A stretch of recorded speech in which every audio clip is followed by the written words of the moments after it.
Hello everyone, welcome to DTH Decoding the Hindu. We are here to decode the Hindu for all those examinations where you are needed to be updated with current affairs of national and international importance. Today's lecture is going to be very important, so please watch the video till last without skipping.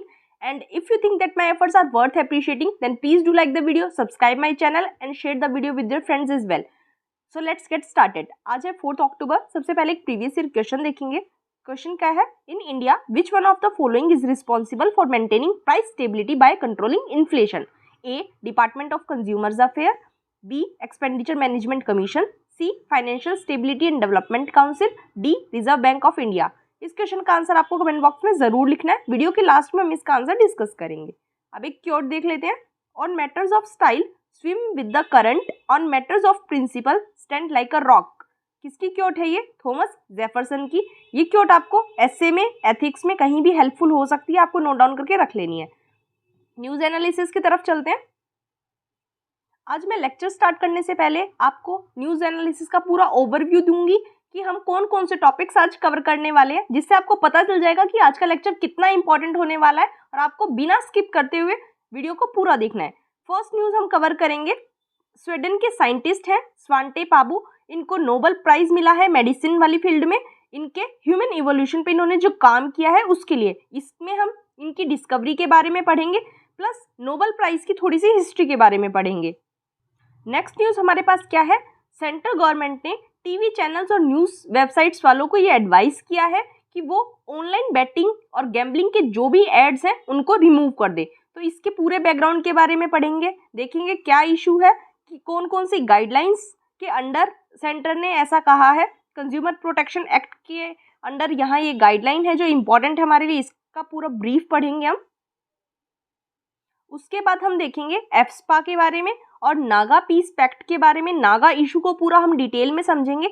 हमें पता है ये news हमने थोड़े दिन पहले भी cover की थी कि सेंट्रल गवर्नमेंट और NSCN-IM जो है इनकी एंगेजमेंट हुई है, बातें चल रही हैं, तो कुछ सॉल्यूशन निकल सकता है नागा पीस पैक्ट के ऊपर. तो हमने एफस्पा को वहाँ भी कवर किया था. नागा पीस पैक्ट का नागा इशू पूरा अच्छे से समझा था हमने. आज हम फिर से उसको कवर करेंगे. उसके बाद इलेक्शन कमीशन ने अनाउंस किया है कि 7 असेंबली सीट्स के लिए बाईपोल इलेक्शन कमीशन करवाएगा. तो हम बाईपोल्स के बारे में पढ़ेंगे पूरे डिटेल में. उसके बाद हम देखेंगे डेंगू केसेस के बारे में, क्योंकि दिल्ली में क्या है काफ़ी ज़्यादा डेंगू केसेस देखे जा रहे हैं. तो डेंगू के बारे में पढ़ना हमारे लिए इंपॉर्टेंट हो जाता है एग्जामिनेशन पॉइंट ऑफ व्यू से. उसके बाद हमें यहाँ एक पिक्चर दी गई है. यहाँ शुगर केन की बात आई है कि नवरात्रि फेस्टिवल में शुगर केन की डिमांड ज़्यादा बढ़ जाती है. तो हम शुगर केन का पूरा बैकग्राउंड अच्छे से पढ़ेंगे. शुगर केन क्योंकि एग्जामिनेशन पॉइंट ऑफ व्यू से ये इंपॉर्टेंट टॉपिक है. उसके बाद हम प्रधानमंत्री आवास योजना ग्रामीण के बारे में पढ़ेंगे, क्योंकि गवर्नमेंट ने कहा है कि रूरल इंडिया में प्रधानमंत्री आवास योजना के तहत जितने हाउसेस बनाए गए हैं या अलॉट किए गए हैं उनमें से 69% को वीमेन ओन करती हैं. वीमेन के नाम पे है या फिर मतलब कंप्लीटली वीमेन के नाम पे है या फिर पार्शली, लेकिन 69% हाउसेस में वीमेन की ओनरशिप पाई जाती है. इसके बारे में हम पूरा डिटेल में पढ़ेंगे प्रधानमंत्री आवास योजना के बारे में.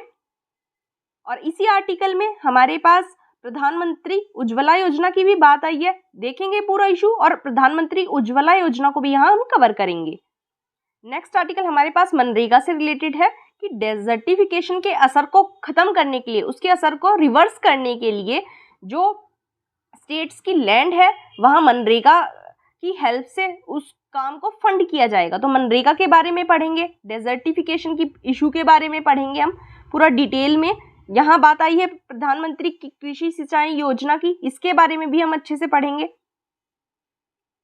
उसके बाद हम मीडिएशन बिल 2021 इसके बारे में डिटेल से बात करेंगे. पूरा डिटेल में आर्टिकल है, इसको अच्छे से समझेंगे. उसके बाद अबॉर्शन राइट्स पे अभी सुप्रीम कोर्ट ने जो अपनी वर्डिक्ट दी है उसमें क्या डिसीजन दिया है, कैसे डिसीजन शिफ्ट हुआ है, उसके बारे में आर्टिकल आया है, एडिटोरियल आया है. डिटेल में हम इसको भी पढ़ेंगे. उसके बाद लास्ट हमारे पास क्या है, जो अभी इंडोनेशिया में एक हादसा हुआ है फुटबॉल स्टेडियम में, उसके बारे में हम डिटेल से पढ़ेंगे. ये दोनों आर्टिकल इंपॉर्टेंट है क्योंकि जो लेक्चर्स मैंने मिस कर दिए थे 5 दिन, उन दिनों ये न्यूज़ सबसे ज़्यादा इम्पॉर्टेंट थी. तो ये दोनों आपको मिस नहीं करना है. इसीलिए आज का लेक्चर बहुत इंपॉर्टेंट होने वाला है. आपको बिल्कुल मिस नहीं करना है, बिल्कुल स्किप नहीं करना है. तो न्यूज़ एनालिसिस स्टार्ट करते हैं। फर्स्ट न्यूज़ मैंने आपको बताया कि स्वीडन के साइंटिस्ट को नोबेल प्राइज़ मिला है मेडिसिन में। उन्होंने जो ह्यूमन इवोल्यूशन पे डिस्कवरी की है, काम किया है, उसके लिए क्या काम किया है इन्होंने ह्यूमन इवोल्यूशन पे ये डिस्कवरी की है और हमारे इम्यून सिस्टम के बारे में कुछ की इंसाइट्स प्रोवाइड करवाए हैं कि हमें क्या चीज़ें यूनिक बनाती हैं हमारे एक्सटिंक्ट कजिन्स से। एक्सटिंक्ट कजिन्स कौन है हमारे? निएंडरथाल्स और डेनिसोवंस, ये हमारे एक्सटिंक्ट कजिन्स हैं। मतलब हमारा और इनका जीनोम जब कंपेयर किया गया तो कहीं ना कहीं बहुत ज़्यादा सिमिलैरिटी पाई गई। जब इनकी डीएनए प्रोफाइल को इन्होंने अनलॉक किया, डीएनए को आपको पता है कोड ऑफ लाइफ भी कहा जाता है क्योंकि डीएनए में हमारे बॉडी के बारे में, हमारे जीन्स के बारे में सभी इंफॉर्मेशन होती है। तो इन्होंने जब डीएनए को अनलॉक किया तो ये पाया गया कि ये जो निएंडरथाल्स है और डेनिसोवंस है, इनके और हमारे जीनोम कितने सिमिलर हैं और ये हमारे दूर के एक्सटिंक्ट कजन्स इन्होंने इनको कहा है। 8 लाख साल पहले क्या हुआ था, जो आज के मॉडर्न ह्यूमंस हैं और निएंडरथैल्स हैं, ये डाइवर्ज हो गए थे एज अ स्पीसीज। मतलब कुछ मॉडिफिकेशंस आई जिनकी वजह से 2 ब्रांचेस बन गई। एक ब्रांच में तो वो लोग हैं जो आज के मॉडर्न ह्यूमंस हैं, दूसरी ब्रांच में ये निएंडरथैल्स हैं। इसलिए 8 लाख साल पहले ये 2 अलग अलग स्पीसीज बन गई और जीन फ्लो हुआ निएंडरथैल्स में होमोसेपियंस की तरफ, जिससे कि दोनों के साथ में चिल्ड्रन भी हुए। और एक ऐसा पीरियड भी था जब निएंडरथैल्स और होमोसेपियंस दोनों को एग्जिस्ट करते थे। मतलब उस टाइम ये एक्सटिंक्ट नहीं थे, उस टाइम होमोसेपियंस भी थे और निएंडरथैल्स भी एग्जिस्ट करते थे। और ये जो ट्रांसफर हुआ जीन्स का होमिनिन स्पीसीज के बीच में, इसने इम्यून सिस्टम को अफेक्ट किया। और आज का जो मॉडर्न ह्यूमंस हैं वो इन्फेक्शन से कैसे डील करते हैं, उनकी बॉडी इन्फेक्शन से कैसे रिएक्ट करती है। जैसे कोरोना वायरस के टाइम पे हमने देखा तो वो जो सारा हमारी बॉडी का रिएक्शन था इस इन्फेक्शन के टुवार्ड्स, वो हमें यहीं से जो हमारे अंदर जीन्स ट्रांसफर हुए थे उसी के इफेक्ट की वजह से देखने को मिलता है कि हमारा इम्यून सिस्टम किस टाइप से अफेक्ट हुआ, उसने इस इन्फेक्शन के लिए कैसे रिएक्ट किया। तो ये सभी उसी टाइम पे हुआ था जब जीन्स हमारे ट्रांसफर हुए थे। और अफ्रीका के बाहर जो लोग पाए जाते हैं उनमें 1 से 2% तक निएंडरथैल के जीन्स मिलते हैं। मतलब हम एशिया में रहते हैं तो हमारे अंदर भी 1 से 2% निएंडरथैल जीन्स मिल जाएंगे। और ये जो मिस्टर पाबो हैं जिन्हें ये नोबेल प्राइज मिला है, उन्होंने और उनकी टीम ने ये भी एक्सट्रैक्ट किया, ये भी कहा, इन्होंने साइबेरिया की एक केव में एक छोटी सी फिंगर बोन मिली थी इन्हें, वहाँ से उन्होंने डीएनए को एक्सट्रैक्ट किया और इन्हें एक नई स्पीसीज का रिकॉग्निशन हुआ जिन्हें इन्होंने कहा डेनिसोवंस। ये काफ़ी एक सेंसेशनल डिस्कवरी थी क्योंकि इसी डिस्कवरी की वजह से ये पता चल गया कि निएंडरथैल्स और डेनिसोवंस जो हैं वो सिस्टर ग्रुप्स हैं जो कि 6 लाख साल पहले एक दूसरे से स्प्लिट हो गए थे। डेनिसोवन जीन्स जो है वो आज के जो एशिया और साउथ ईस्ट एशिया के मॉडर्न ह्यूमंस है उनमें 6% तक पाए जा सकते हैं। तो मतलब ये पॉसिबिलिटी भी है कि हमारे अंदर भी 6% डेनिसोवन जीन्स हो, इसकी पूरी पॉसिबिलिटी है। और ये क्यों हो सकता है, ये क्या इंडिकेट करता है कि 6 लाख साल पहले इंटरब्रीडिंग हुई जिसकी वजह से जीन्स जो है वो मिक्सअप हो गए और मिक्स होने के बाद जब अफ्रीका से ये माइग्रेट आउट हुए तो होमोसेपियंस जो हैं, हम ह्यूमंस हैं जो, उन्होंने ऐसी सीक्वेंसेस को पिक किया, ऐसे अपनी बॉडी को अडेप्ट किया, ऐसे अपने आप को अडेप्ट किया जिससे नए एनवायरनमेंट में हमारे सर्वाइवल के चांसेस इंप्रूव हो जाए, ज़्यादा हो जाए। ये पूरी स्टोरी थी, आई होप आपको समझ आई होगी। तो आपको पता होना चाहिए कि Nobel prize on medicine in medicine 2022 में किसको मिला है, नाम इंपॉर्टेंट हो जाता है। और अब नोबेल प्राइज का थोड़ा सा बैकग्राउंड देख लेते हैं। एक स्वीडिश केमिस्ट थे, इंजीनियर, इंडस्ट्रियलिस्ट और डायनामाइट के इन्वेंटर जिनका नाम था एल्फ्रेड नोबेल। इनकी लास्ट विश थी कि 1895 में जब इनकी डेथ हुई तो इन्होंने इस फॉर्चुनेट सीरीज को स्टार्ट किया। इस सीरीज को स्टार्ट करने में सबसे ज़्यादा शेयर एल्फ्रेड नोबेल का था कि फिजिक्स, केमिस्ट्री, फिजियोलॉजी या मेडिसिन, लिटरेचर, पीस में नोबेल प्राइजेस दिए जाएंगे। ये इनका इनिशिएटिव था एक तरह से। 1968 में इकोनॉमिक साइंसेज में भी नोबेल प्राइज देना स्टार्ट किया गया। मतलब ओरिजिनली 5 फील्ड्स में दिया जाता था, ये जो सिक्स्थ फील्ड है, सिक्स्थ अवार्ड है इकोनॉमिक साइंसेज वाला, ये 1968 में ऐड किया गया। नोबेल प्राइज में एक नोबेल मेडल दिया जाता है, एक डिप्लोमा दिया जाता है और एक ऐसा डॉक्यूमेंट दिया जाता है जिसमें प्राइस अमाउंट को कंफर्म किया जाता है। 1901 से लेके 218 तक ये प्राइस 590 टाइम्स अवार्ड किया गया। इसमें जो रिसिपेंट्स थे वो 900 लॉरिएट्स थे और 27 ऑर्गेनाइजेशंस। तो आपको एक चीज ध्यान रखनी है, ऐसा नहीं है कि केवल ये लॉरिएट्स को मिलता है, ये ऑर्गेनाइजेशंस को भी मिल सकता है। आपको यहाँ कंफ्यूज नहीं होना है। कैंडिडेट्स को नॉमिनेट कैसे किया जाता है? नोबेल कमिटीज है 4 प्राइज अवार्डिंग इंस्टीट्यूशन की, हर साल ये thousands of academics, university professor, scientist, Nobel previous Nobel laureates या फिर जो पार्लियामेंट असेंबली के मेंबर्स हैं उनको जो भी नोबेल प्राइज का कैंडिडेचर सबमिट करने के लिए इनवाइट करती है अगले साल के लिए। और नॉमिनेटर्स को इस वे में सेलेक्ट किया जाता है कि डिफरेंट कंट्रीज और यूनिवर्सिटीज़ के को ज़्यादा से ज़्यादा रिप्रेजेंट किया जा सके। और ये कंडीशन है कि कोई भी पर्सन खुद को अपने आप को नोबेल प्राइज़ के लिए नॉमिनेट नहीं कर सकता। कौन से इंस्टीट्यूशंस हैं जो विनर्स को चूज करते हैं? नोबेल प्राइज जो फिजिक्स और केमिस्ट्री में दिया जाता है उसमें किसको चूज करना है ये डिसाइड करेगा the royal Swedish academy of sciences. Physiology या मेडिसिन में किसको दिया जाएगा वो डिसाइड करेंगे कैरोलिंस्का इंस्टीट्यूट। लिटरेचर में किसको दिया जाएगा? स्वेडिश अकेडमी डिसाइड करेगी। पीस प्राइज किसे दिया जाएगा? एक 5 मेंबर कमिटी इलेक्ट की जाती है नॉर्वेजियन पार्लियामेंट के द्वारा। इकोनॉमिक साइंस में किसको मिलेगा ये डिसाइड करेगी royal Swedish academy of sciences. ये आपको इतना ज़्यादा डेप्थ में जाने की ज़रूरत नहीं है, ऑल्दो मैंने आपको जस्ट बता दिया, नॉलेज होनी चाहिए।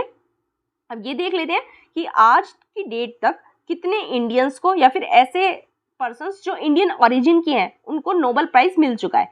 सबसे पहले मिला था रविंद्रनाथ टैगोर जी को लिटरेचर में 1913 में, फिर सीवी रमन को फिजिक्स में 1930 में, हरगोविंद खुराना को मेडिसिन में 1968 में, मदर टेरेसा को पीस के लिए 1979 में, सुब्रमण्य चंद्रशेखर को फिजिक्स 1983 में, दलाई लामा को पीस 1989 में, अमर्त्य सेन को इकोनॉमिक्स 1998 में, वेंकटरमन रामकृष्णा को 2009 में और कैलाश सत्यार्थी को पीस के लिए मिला है 2014 में। लेटेस्ट यही है।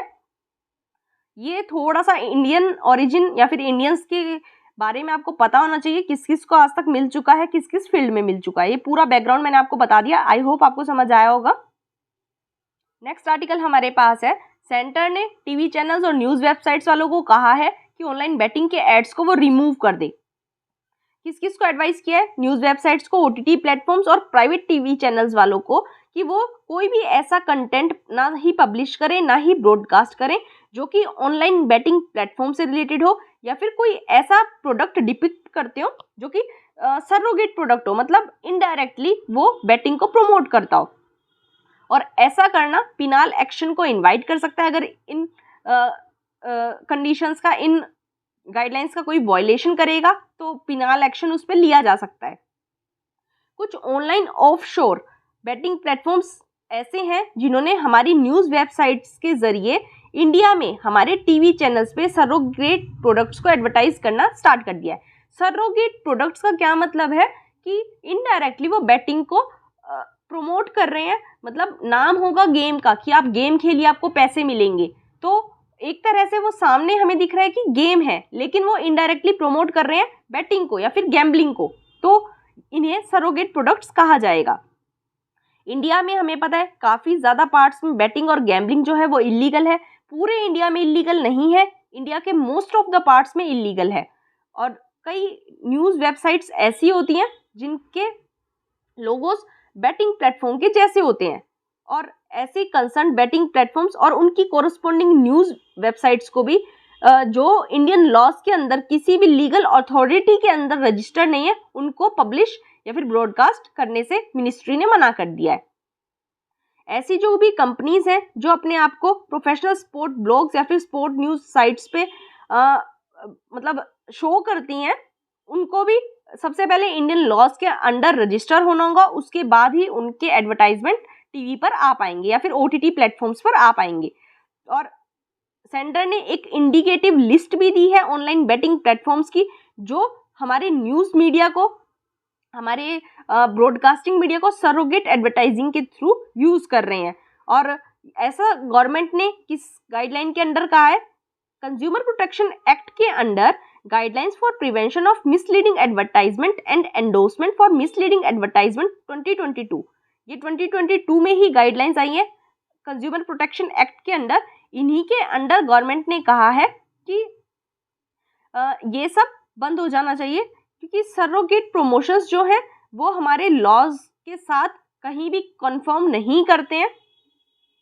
ऐसी ही गाइडलाइन 13 जून को भी दी थी गवर्नमेंट ने, जो इन प्लेटफॉर्म्स के अगेंस्ट थी, इनके कंटेंट को पब्लिश करने के अगेंस्ट थी। अगर कोई भी ऐसा कंटेंट जो लार्जर पब्लिक इंटरेस्ट के खिलाफ है, ऑनलाइन बेटिंग से रिलेटेड है, उसके ऊपर प्रोहिबिशन गवर्नमेंट ने लगाया था। और गवर्नमेंट ने ये भी कहा है कि मतलब ऐसे एडवर्टाइजमेंट्स ऑनलाइन नहीं शो होने चाहिए जो हमारी इंडियन ऑडियंस को डायरेक्टली टारगेट करेंगे। तो इस आर्टिकल में आई होप आपको इशू तो पूरा समझ आ गया होगा। अब ये गाइडलाइंस देख लेते हैं, गाइडलाइंस गवर्नमेंट ने क्या दी थी, पूरा इसका डिटेल देख लेते हैं, क्योंकि गाइडलाइंस इंपॉर्टेंट है, अभी 2022 में ही आई है, इसलिए इंपॉर्टेंट हो जाती है। सबसे पहली बात, सेंट्रल कंज्यूमर प्रोटेक्शन अथॉरिटी जो है, ये डिपार्टमेंट ऑफ कंज्यूमर अफेयर्स के अंडर काम करती है। इसी ने ये गाइडलाइंस अनाउंस की थी, guidelines for prevention of misleading advertisements and endorsements for misleading advertisements 2022। इसका मेन ऑब्जेक्टिव क्या था गाइडलाइंस लाने का, कि जो भी एडवर्टाइजमेंट्स हैं उनको रेगुलेट किया जा सके और कंज्यूमर्स को मिसलीडिंग एडवर्टाइजमेंट से प्रोटेक्ट किया जा सके। सेंट्रल कंज्यूमर प्रोटेक्शन अथॉरिटी ने ये कहा कि मिसलीडिंग एडवर्टाइजमेंट जो भी आते हैं वो कंज्यूमर के काफ़ी सारे राइट्स का वायलेशन करते हैं। CCPA ये जो है, इसको कंज्यूमर प्रोटेक्शन एक्ट 2019 के अंडर इस्टेब्लिश किया गया। अगर किसी एक्ट के अंडर बनाई गई है, दैट मीन्स ये स्टैट्यूटरी बॉडी हो जाती है। तो कहीं स्टेटमेंट ऐसे आ जाए कि सेंट्रल कंज्यूमर प्रोटेक्शन अथॉरिटी एक स्टैट्यूटरी बॉडी है, तो आपको कंफ्यूज नहीं होना है, क्योंकि ये स्टैट्यूटरी बॉडी है, ये बनाई गई है कंज्यूमर प्रोटेक्शन एक्ट के अंडर।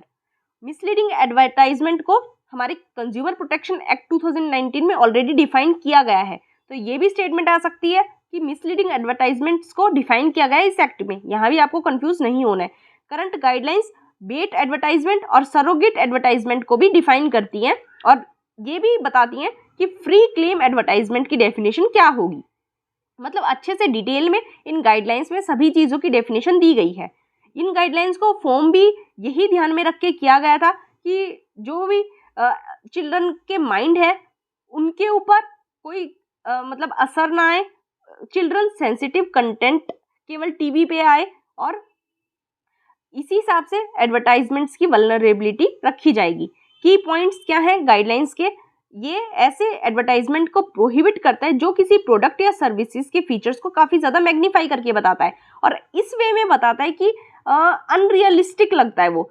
मैं किसी भी एडवर्टाइजमेंट का नाम नहीं लूँगी, लेकिन काफ़ी सारे एडवर्टाइजमेंट ऐसे होते हैं कि मतलब वो किसी एक पर्टिकुलर प्रोडक्ट से रिलेटेड होते हैं, लेकिन उसमें और चीज़ों को बहुत ज़्यादा मैग्नीफाई करके दिखाया जाता है। तो आप समझ ही रहे होंगे, इस टाइप के एड्स आपने देखे ही होंगे। और गाइडलाइंस में क्या कहा गया है? इस गाइडलाइन में ऐसे एडवर्टाइजमेंट्स को भी प्रोहिबिट किया गया है जो कि किसी हेल्थ या न्यूट्रिशनल बेनिफिट को क्लेम करते हो बिना किसी साइंटिफिकली रिकॉग्नाइज्ड प्रूफ के। मतलब कहीं किसी ऑथेंटिक बॉडी ने उन्हें साइंटिफिकली रिकॉग्नाइज नहीं किया है, फिर वो क्लेम कर रहे हैं कि आपकी हेल्थ के लिए इतना बेनिफिशियल होगा, इतने सारे न्यूट्रिएंट्स आपको इससे मिलेंगे। तो ऐसे सभी एडवर्टाइजमेंट्स पे भी प्रोहिबिशन ये गाइडलाइंस लगाती हैं। ऐसे जो एडवर्टाइजमेंट है जो चिल्ड्रन को टारगेट करते हैं और ऐसी पर्सनैलिटीज़ को एडवर्टाइजमेंट्स में शो नहीं करना है जो कि स्पोर्ट्स से आती हैं, म्यूज़िक, सिनेमा से आती हैं, जो कि हेल्थ वार्निंग जिनमें चाहिए। जैसे तंबाकू प्रोडक्ट अगर आप प्रमोट कर रहे हैं या फिर एडवर्टाइजमेंट दे रहे हैं, तो वहाँ आप ऐसी पर्सनैलिटीज़ को शो नहीं कर सकते जो किसी बच्चे का रोल मॉडल हो सकती हैं, स्पोर्ट्स से, म्यूज़िक से या सिनेमा से रिलेटेड हो, और जिन्हें बच्चे नहीं खरीद सकते, तो आप ऐसी पर्सनैलिटीज़ को वहाँ इंक्लूड नहीं कर सकते। जो एडवर्टाइजमेंट्स में डिस्क्लेमर दिया जाता है उसमें उस प्रोडक्ट के बारे में और सर्विसेज के बारे में कोई भी इंफॉर्मेशन हाइड नहीं करनी चाहिए। क्लियर गाइडलाइंस लाई गई हैं मैन्युफैक्चरर, सर्विस प्रोवाइडर, एडवर्टाइजर और एडवर्टाइजिंग एजेंसीज के लिए। इनका एम यही है कि कंज्यूमर इंटरेस्ट को प्रोटेक्ट किया जा सके, ज़्यादा से ज़्यादा ट्रांसपेरेंसी लाके, और जो भी एडवर्टाइजमेंट हो उसमें ज़्यादा से ज़्यादा क्लैरिटी आ सके, सो दैट कंज्यूमर्स को ज़्यादा से ज़्यादा इन्फॉर्मेशन उस प्रोडक्ट के बारे में हो और वो एक इन्फॉर्म्ड डिसीजन फैक्ट्स के बेसिस पे ले सके, ना कि गलत उस प्रोडक्ट के नैरेटिव्स के बेस पे। अगर कोई ऐसा करता हुआ पाया जाता है, इनका वायलेशन करता हुआ पाया जाता है, मिसलीडिंग एडवर्टाइजमेंट देता हुआ पाया जाता है, तो CCPA उस पर 10 लाख तक का पेनल्टी प्रोविजन लगा सकती है, इम्पोज कर सकती है, चाहे मैन्युफैक्चरर हो, एडवर्टाइजमेंट हो या एंडोर्सर हो। और ये पेनल्टी अगर आप रिपीटिव वायलेशन करेंगे गाइडलाइंस का, तो ये पेनल्टी 50 लाख तक भी जा सकती है। इसमें यही इंपॉर्टेंट था। नेक्स्ट आप ये देखिए, यहाँ एक पिक्चर दी गई है, यहाँ एक लड़की गरबा डांस परफॉर्म करते हुए दिख रही है। हमें पता है गरबा जो है वो गुजरात का एक ट्रेडिशनल डांस फॉर्म है। इसके साथ मैं आपको बता देती हूँ, गुजरात में 3 ट्रेडिशनल डांस फॉर्म्स और भी हैं। कौन कौन से हैं? तिप्पानी, भवई और डांडिया। तो आपको हल्का सा मैंने यहाँ एक चीज और बता दी, आपको ध्यान रखना है, तिप्पानी, भवई, डांडिया और गरबा, ये चारों गुजरात के ट्रेडिशनल डांस फॉर्म्स हैं। नेक्स्ट न्यूज पे चलते हैं। नेक्स्ट न्यूज हमारे पास है, मैंने आपको बताया कि हमारी सेंट्रल गवर्नमेंट और NSCN-IM के बीच में बातें चल रही हैं, एंगेजमेंट चल रही है। नागा पीस पैक्ट अगर हो जाए तो एफ्स्पा को हटाया जा सकता है। तो हम पूरा इशू देखेंगे कि नागा इशू है क्या, नागा पीपल कौन है, और फिर एफ्स्पा के बारे में पढ़ते हैं। नागा हिल पीपल है, पहाड़ी पे रहने वाले लोग हैं। इनकी एस्टिमेटेड पॉपुलेशन 2.5 मिलियन है, जिसमें से 1.8 मिलियन नागालैंड में, 0.6 मिलियन मणिपुर में, 0.1 मिलियन अरुणाचल प्रदेश में पाए जाते हैं। और ये असम और बर्मा के बीच में जो रिमोट और माउंटेनियस एरियाज हैं वहां मेनली रहते हैं। ये नागा ग्रुप है, वो बर्मा में भी पाए जाते हैं। नागास को ये एक सिंगल ट्राइब नहीं है, ये एक एथनिक कम्युनिटी है जिसमें काफी सारी ट्राइब्स पाई जाती हैं, जो कि नागालैंड और उसके आसपास के नेबरहुड स्टेट्स में रहती हैं।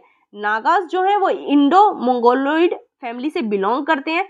मेनली 19 मेजर ट्राइब्स नागा के अंडर आती हैं। इन सभी के नाम आपको पता होने चाहिए, हल्का सा आइडिया होना चाहिए। आओस, अंगामीज, चांग्स, चाकेसंग, काबुइज, कचारीज, खानमांगा, कोन्याक, कुकीज, लोथास, माओस, मिकीज, फोम्स, रेंगमास, संगतम्स, सेमास, टंगखुल्स, यामचुंगर और जीलियांग, ये सभी नाम हैं, आपको थोड़े से पता होने चाहिए। बैकग्राउंड देख लेते हैं, नागा इंसर्जेंसी का बैकग्राउंड क्या है, क्यों इंसर्जेंसी यहाँ देखी जाती है। नागा हिल्स ब्रिटिश इंडिया का पार्ट बनी थी 1881 में, और ये नागा ट्राइब्स को एक साथ लाने का जो एफर्ट था वो पूरा हुआ जब 1918 में नागा क्लब बनाया गया। और इसी नागा क्लब की वजह से इन लोगों में नागा नेशनलिज्म की फीलिंग जाग गई। ये नागा क्लब जो था ये नागा नेशनल काउंसिल बन गया 1946 में, और अंगामी जापू फिजो की लीडरशिप में NNC, ये जो नागा नेशनल काउंसिल है, इसने नागालैंड को एक इंडिपेंडेंट स्टेट डिक्लेयर कर दिया था 14 अगस्त 1947 को। और वहाँ एक रेफरेंडम कंडक्ट करवाया गया 1951 मई में, और ये क्लेम किया गया कि 99.9% नागास जो हैं वो एक सॉवरेन नागालैंड चाहते हैं, मतलब वो इंडिया में नहीं मिलना चाहते, वो नागालैंड को अपना एक अलग से देश बनाना चाहते हैं। लेकिन सभी ये जो इनके कोशिशें थी ये फेल हुई, और नागालैंड इंडिया का स्टेट बना, पूरा स्टेटहुड इसे मिला दिसंबर 1963 में।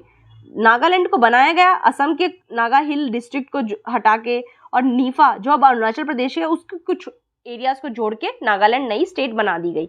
1975 में शिलोंग अकॉर्ड के अंडर NNC और NFG नागा फेडरल गवर्नमेंट की कुछ सेगमेंट्स ने, कुछ फैक्शंस ने आर्म्स गिव अप कर दिए। अराउंड 140 मेंबर्स का एक ग्रुप, जिनके लीडर थे थुईगालेंग मुइवा, जो उस टाइम चाइना में थे, उन्होंने ये शिलोंग अकॉर्ड मानने से मना कर दिया था, और उन्होंने इस टाइम 1980 में NSCN national socialist council of Nagaland बनाई थी। 1988 में ये स्प्लिट हो गई, दो इसकी ब्रांचेस बन गई, NSCN-IM और NSCN-K। एक वायलेंट क्लैश के बाद ये दो भागों में बट गई। NNC फेड हो गई क्योंकि फिजो की डेथ हो गई, उसके बाद कोई लीडर नहीं था जो इसको कैरी फॉरवर्ड कर पाता। तो NSCN-IM उस टाइम से इस रीजन में मदर ऑफ ऑल इंसर्जेंसीज के तौर पे काम कर रही है, मतलब सारी जो इंसर्जेंसीज होती है उसके पीछे हाथ जो है वो NSCN-IM का पाया जाता है। अब नागा ग्रुप्स की डिमांड क्या है? सबसे पहली डिमांड तो इनकी है ग्रेटर नागालैंड एक सॉवरेन स्टेटहुड की, हमें एक सॉवरेन स्टेट बना दिया जाए। और जो भी नॉर्थ ईस्ट के नागा इनहेबिटेड एरियाज हैं उनको एक ही एडमिनिस्ट्रेटिव अम्ब्रेला के अंडर ला दिया जाए, जिसमें अरुणाचल प्रदेश, मणिपुर, असम और म्यांमार इन सभी के कुछ कुछ पार्ट्स इंक्लूडेड है। और इनकी डिमांड ये भी है कि एक अलग से हमारा सेपरेट कॉन्स्टिट्यूशन होना चाहिए और अलग से हमारा नेशनल फ्लैग होना चाहिए। अब इनसे बातचीत करते हुए कुछ पीस अकॉर्ड लाए गए हैं। सबसे पहले शिलोंग अकॉर्ड 1975 में, इसको शिलोंग में साइन किया गया था, इसलिए इसका नाम शिलोंग अकॉर्ड पड़ गया। यहाँ एनएनसी ने ये डिसाइड किया था कि ये आर्म्स गिव अप कर देंगे। कुछ लीडर्स ने ये बात नहीं मानी, इस एग्रीमेंट को मानने से मना कर दिया, जिसकी वजह से एनएनसी में स्प्लिट हो गया था।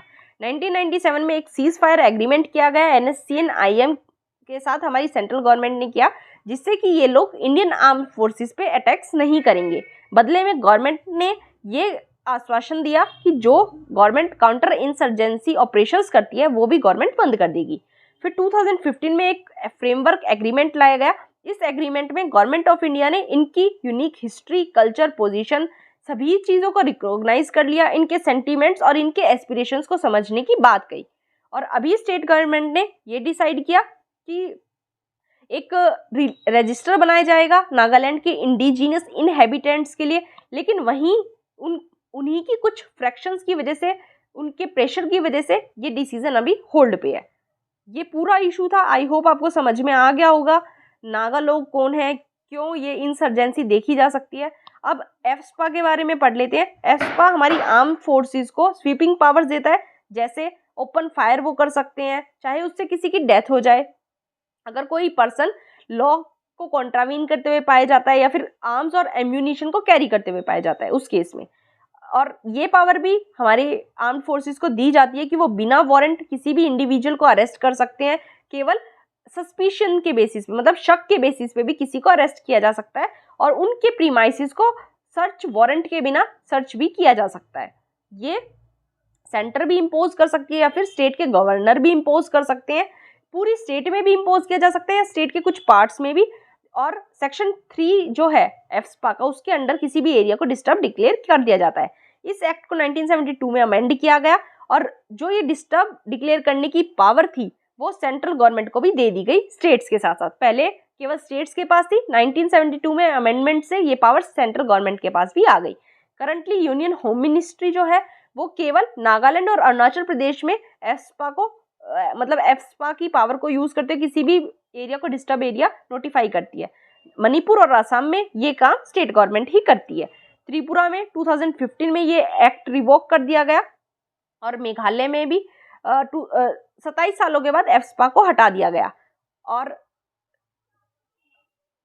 2018 में मेघालय से इसको हटा दिया गया। त्रिपुरा में 2015 में हटा दिया गया था।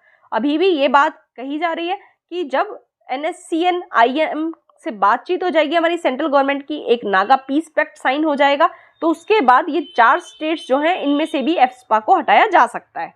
इसमें यही इंपॉर्टेंट था, आई होप आपको समझ आया होगा। नेक्स्ट आर्टिकल हमारे पास है, इलेक्शन कमीशन ने अनाउंस किया है कि 7 असेंबली सीट्स के लिए बाईपोल इलेक्शंस करवाए जाएंगे 6 स्टेट्स में ऑन November 3। तो बाईपोल इलेक्शंस क्या होते हैं, पूरा आर्टिकल इंपॉर्टेंट नहीं है, केवल ये बताया गया है कौन कौन से सीट्स वैकेंट हैं। तो एक चीज़ यहाँ इंपॉर्टेंट है वो मैं आपको बता देती हूँ कि सीट्स वैकेंट जो हैं वो किस किस केस में हो सकती हैं। या तो जो एमएलए हैं वहाँ के, वहाँ उनका डिमाइस हो जाए, उनकी डेथ हो जाए, या फिर जैसे एक केस में हुआ कि डिस्क्वालीफाई कर दिए गए एक एमएलए कन्विक्शन के केस में, तो उस टाइम पे सीट वैकेंट हो जाती है।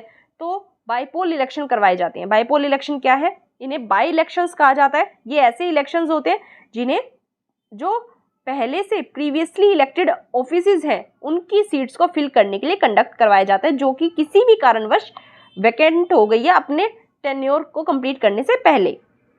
मतलब दूसरी भाषा में कहें तो election commission of India vacancies को फिल करने के लिए इलेक्शन करवाती है, चाहे पार्लियामेंट में चाहे स्टेट लेजिस्लेटर में, बिना जो नॉर्मल टर्म है उसकी एक्सपायरी होने से पहले।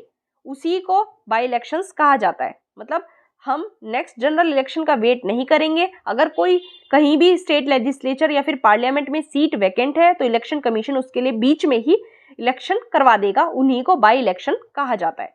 बाई इलेक्शन, इनको स्पेशल इलेक्शंस भी कहा जाता है और बाय को BY बाई इलेक्शंस भी कहा जाता है, और इंडिया में कॉमनली इन्हें बाई पोल्स भी कहा जाता है। इनकी लेजिटिमेसी कहाँ से आती है? आरपीए एक्ट 1956 में, जहां ये बाई इलेक्शन वाली टर्म मेंशन की गई है। तो आपको ध्यान रखना है, by election term RPA act में मेंशन है। अगर आपके पास क्वेश्चन इस टाइप से आ जाए कि बाई इलेक्शन टर्म कॉन्स्टिट्यूशन में कहीं मेंशन है, तो वो स्टेटमेंट गलत हो जाएगी। अगर ऐसे आ जाए कि बाई इलेक्शन जो स्टेटमेंट है, जो टर्म है वो आरपीए एक्ट में है, तो वो स्टेटमेंट करेक्ट हो जाएगी। अब एक मेंबर जो कि बाई इलेक्शन में इलेक्ट किया जाएगा, वो 5 साल के लिए ऑफिस को होल्ड नहीं करेगा, वो केवल उतने टाइम के लिए ऑफिस को होल्ड करेगा जितना रिमेनिंग टेन्योर उससे पहले वाले मेंबर का बचा हुआ है। क्यों कंडक्ट किए जाते हैं बाई इलेक्शंस? आरपीए एक्ट के सेक्शन 147, 149, 150 और 151 के अकॉर्डिंग जब भी किसी मेंबर की सीट चाहे काउंसिल ऑफ स्टेट्स में, house of people, state legislative assembly या स्टेट लेजिस्लेटिव काउंसिल में खाली हो जाती है, या फिर वैकेंट डिक्लेयर कर दी जाती है, या फिर वॉइड हो जाती है उसकी टर्म के एक्सपायरेशन से पहले, तो बाई इलेक्शंस को कंडक्ट करवाया जाता है। कब कंडक्ट करवाए जाते हैं? आरपीए एक्ट का सेक्शन 151A कहता है कि बाई इलेक्शन किसी भी सीट के वैकेंट होने के विद इन 6 मंथ्स करवाया जाएगा। तो आई होप आपको पूरा इशू समझ आ गया होगा, इसमें यही इंपॉर्टेंट था। नेक्स्ट आर्टिकल हमारे पास है डेंगू से रिलेटेड। दिल्ली में डेंगू के नए 400 केसेस आ गए हैं एक वीक में, और ये माना जा रहा है कि अक्टूबर मंथ में इसका पीक आ जाएगा, उसके बाद ये कम होने स्टार्ट हो जाएंगे। तो डेंगू का पूरा बैकग्राउंड हम देख लेते हैं। डेंगू एक मॉस्किटो बोर्न ट्रॉपिकल डिजीज है जो कि डेंगू वायरस की वजह से होती है। नाम क्या है? Genus flavi virus. और ये मॉस्किटो की काफ़ी सारी स्पीसीज की वजह से फैल जाती है, और मेन जो इसकी ट्रांसमिटिंग मॉस्किटो है वो कौन है? Aedes mosquito, Aedes aegypti. उसके बाद ये मॉस्किटो है, ये चिकनगुनिया, येलो फीवर और जीका इन्फेक्शन, मतलब केवल डेंगू नहीं, चिकनगुनिया, येलो फीवर और जीका इन्फेक्शन को भी ट्रांसमिट कर सकती है। ये चारों डिस्टिंक्ट है लेकिन काफ़ी क्लोजली रिलेटेड है, क्योंकि इन सभी में जो माइक्रो ऑर्गेनिजम्स होते हैं वो सिमिलर कैरेक्टरिस्टिक्स शेयर करते हैं, और इन्हीं की वजह से जो डेंगू होता है, डेंगू 1, डेंगू 2, डेंगू 3, डेंगू 4, इन्हीं की वजह से डेंगू के भी टाइप्स अलग अलग हो जाते हैं। सिम्टम्स क्या होते हैं डेंगू के? सडनली हाई फीवर आ जाएगा, हेडेक होने लग जाएगा, आंखों के पीछे दर्द होने लग जाएगा, severe joint pain, muscle pain, ये सभी सिम्टम्स होते हैं। डायग्नोसिस और ट्रीटमेंट कैसे किया जाएगा? एक ब्लड टेस्ट से हम डेंगू इन्फेक्शन का पता लगा सकते हैं, लेकिन डेंगू इन्फेक्शन को ट्रीट करने के लिए कोई भी स्पेसिफिक मेडिसिन हमारे पास अवेलेबल नहीं है। स्टेटस देख लेते हैं डेंगू का। WHO के अकॉर्डिंग जो मोस्टली केसेस होते हैं डेंगू के, वो अंडर रिपोर्टेड रह जाते हैं, मतलब रिपोर्ट ही नहीं किए जाते। WHO ने ये एस्टिमेट किया है कि per year 39 crore dengue virus infection के केसेस आते हैं, जिनमें से 9.6 करोड़ में सिम्टम्स शो होते हैं। मतलब कई ऐसे होते हैं जिनमें सिम्टम्स ही शो नहीं करते, कई ऐसे होते हैं जिनमें रिपोर्ट ही नहीं की जाती, इलाज फॉर्मली नहीं करवाया जाता, तो पता नहीं लगते हैं। इंडिया में 2018 में 1 लाख डेंगू केसेस आए थे, 2019 में ओवर 1.5 लाख केसेस देखे गए थे, और ये डाटा किसने दिया है? National vector borne disease control programme ने। ये जो national vector borne disease control programme है, ये 6 वेक्टर बोर्न डिजीज के प्रिवेंशन और कंट्रोल के लिए सेंट्रल नोडल एजेंसी का काम करता है। Malaria, dengue, lymphatic filariasis, kala azar, Japanese encephalitis और चिकनगुनिया, इन सभी की प्रिवेंशन और कंट्रोल करने का काम NVBDCP का है। ये ministry of health and family welfare के अंडर काम करता है। कैसे बैक्टीरिया को यूज करके हम डेंगू को कंट्रोल कर सकते हैं? अभी क्या हुआ, वर्ल्ड मॉस्किटो प्रोग्राम था, वहां कुछ मॉस्किटोज को वोल्बाचिया बैक्टीरिया से इन्फेक्ट किया गया, और इसकी हेल्प से इंडोनेशिया में सक्सेसफुली डेंगू को कंट्रोल किया गया। क्या मेथड यूज करते हैं? साइंटिस्ट ने कुछ मॉस्किटोज को वोल्बाचिया बैक्टीरिया से इन्फेक्ट कर दिया और उनको सिटी में छोड़ दिया, जहां वो लोकल मॉस्किटोज के साथ ब्रीड कर गए, और वो ब्रीड करने के बाद कुछ टाइम के बाद ये हुआ कि सभी वहां के मॉस्किटोज जो थे उस एरिया के, उनमें वोल्बाचिया बैक्टीरिया आ गया, और इस स्ट्रेटेजी को कहा गया पॉपुलेशन रिप्लेसमेंट स्ट्रेटेजी। और 27 मंथ्स के बाद ये पाया गया कि डेंगू के इंसिडेंस 77% कम हो गए हैं, जहां उस एरिया में जहां वोल्बाचिया इन्फेक्टेड मॉस्किटोज रिलीज हुए हैं, एज कंपेयर टू वो एरियाज जहां ऐसी डिप्लॉयमेंट्स नहीं की गई हैं। तो इसकी हेल्प से, इस स्ट्रेटेजी की हेल्प से डेंगू को कंट्रोल किया गया।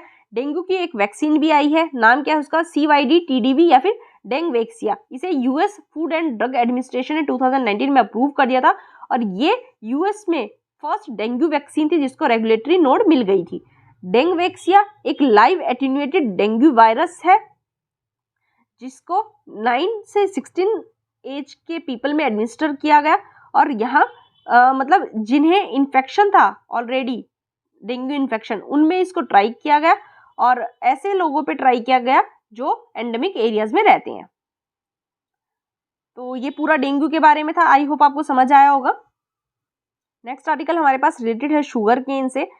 नवरात्रि फेस्टिवल के दौरान शुगर केन की डिमांड ज़्यादा बढ़ जाती है, तो शुगर केन का बैकग्राउंड देखना इंपॉर्टेंट हो जाता है।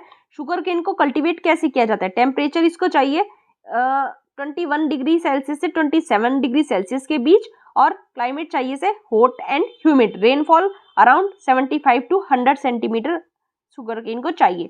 सॉइल कैसी चाहिए, deep rich loamy soil. Top sugar cane producing states कौन कौन सी है, फर्स्ट पे महाराष्ट्र, सेकंड उत्तर प्रदेश, थर्ड कर्नाटका। और ये शुगर केन है, इसे काफ़ी सारी सॉइल्स की वैरायटी पे ग्रो किया जा सकता है, सैंडी लॉम से लेके क्ले लॉम तक इसे अच्छे से ड्रेन करके सॉइल को ग्रो किया जा सकता है। सबसे बड़ी बात यह है कि इसे बोने से लेके इसको हार्वेस्ट करने तक शुगर केन में मैनुअल लेबर की ज़रूरत होती है और शुगर केन ही शुगर, गुड़, खांडसरी और मोलेसिस का मेन सोर्स है। ये जो scheme for extended financial assistance to sugar cane undertakings और नेशनल पॉलिसी ऑन बायोफ्यूल्स, ये दो गवर्नमेंट के इनिशिएटिव्स थे जिनसे शुगर इंडस्ट्री और शुगर केन प्रोडक्शन को सपोर्ट किया गया। हमें पता है शुगर केन मोलेसिस की हेल्प से हम बायोफ्यूल्स बना सकते हैं, इसलिए नेशनल पॉलिसी ऑन बायोफ्यूल्स में भी शुगर केन प्रोडक्शन को सपोर्ट किया गया। कैसे शुगर केन का प्राइस डिटरमाइन किया जाता है, शुगर केन का प्राइस सेंट्रल गवर्नमेंट भी डिटरमाइन करती है और स्टेट गवर्नमेंट भी। सेंट्रल गवर्नमेंट जो तरीका अपनाती है उसे कहा जाता है fair and remunerative price. Central government FRP announce करती है और FRP CACP की रेगमेंटेशन के बेसिस पे होता है और FRP को अनाउंस करती है cabinet committee on economic affairs, मतलब अनाउंस करेगी CCEA और रेगमेंटेशन किसने दी है, CACP ने। CCEA को प्राइम मिनिस्टर चेयर करते हैं, उसके चेयरपर्सन होते हैं। FRP जो डिसाइड किया जाता है आज के टाइम पे वो रंगराजन कमेटी की रिपोर्ट आई थी, उसके बेसिस पे हमने सेलेक्ट किया था क्राइटेरिया उसका। स्टेट गवर्नमेंट कौन सा तरीका अपनाती है इनके प्राइस को फिक्स करने का, स्टेट एडवाइज प्राइस निकालती है। जो भी शुगर केन की प्रोड्यूसिंग स्टेट्स हैं वो अपना SAP निकालती है और ये SAP जो होता है वो जनरली FRP से ज़्यादा होता है। शुगर केन सेक्टर का स्टेटस क्या है इंडिया में, इंडिया वर्ल्ड का लार्जेस्ट प्रोड्यूसर है शुगर केन की बात की जाए तो। 2021 में ब्राज़ील को सरपास करके हम फर्स्ट नंबर पे आ गए, वरना ब्राज़ील फर्स्ट नंबर पे था। कैसे इम्प्रूव कर पाए हमने प्रोडक्शन को इंसेंटिवाइज किया, जैसे मिनिमम प्राइस सपोर्ट इन्हें दिया, गारंटेड सेल्स शुगर केन के लिए रखी, पब्लिक डिस्ट्रीब्यूशन किया शुगर का, इसकी वजह से India largest producer sugar cane का बन पाया। उसके बाद कुछ ऐसे फैक्टर्स है, rainfall deficit, ground water table हमारी जो डिप्लीट हो रही है, केन फार्मर्स को पेमेंट डिलेड मिल रही है, लोअर नेट इनकम हो रही है फार्मर्स की अदर क्रॉप्स की कंपैरिजन में, लेबर की शॉर्टेज है, कॉस्ट ऑफ लेबर बढ़ती जा रही है और ऊपर से कोविड-19 पेंडेमिक, ये सभी शुगर सेक्टर के लिए बहुत बड़े चैलेंजेस हैं। और इंडिया जो है प्रोड्यूसर तो सबसे बड़ा हो गया, लेकिन अभी सेकंड लार्जेस्ट एक्सपोर्टर हम शुगर के हैं। अभी ब्राज़ील सबसे ज़्यादा शुगर एक्सपोर्ट करता है और अपनी डोमेस्टिक कंजप्शन के बाद, अपनी रिक्वायरमेंट्स मीट करने के बाद हम कंसिस्टेंटली शुगर को एक्सपोर्ट कर रहे हैं, जिससे हमारा फिजिकल डेफिसिट रिड्यूस करने में भी काफ़ी मदद मिली है। इसके बारे में यही था इम्पोर्टेंट। नेक्स्ट आर्टिकल हमारे पास है, गवर्नमेंट ने कहा है कि प्रधानमंत्री आवास योजना रूरल इंडिया में जितने हाउसेज अलॉट किए गए हैं, जितने हाउसेज बनाए गए हैं, उनमें से 69% हाउसेज की ओनर जो हैं वो वीमेन है, ऐसा गवर्नमेंट ने कहा है।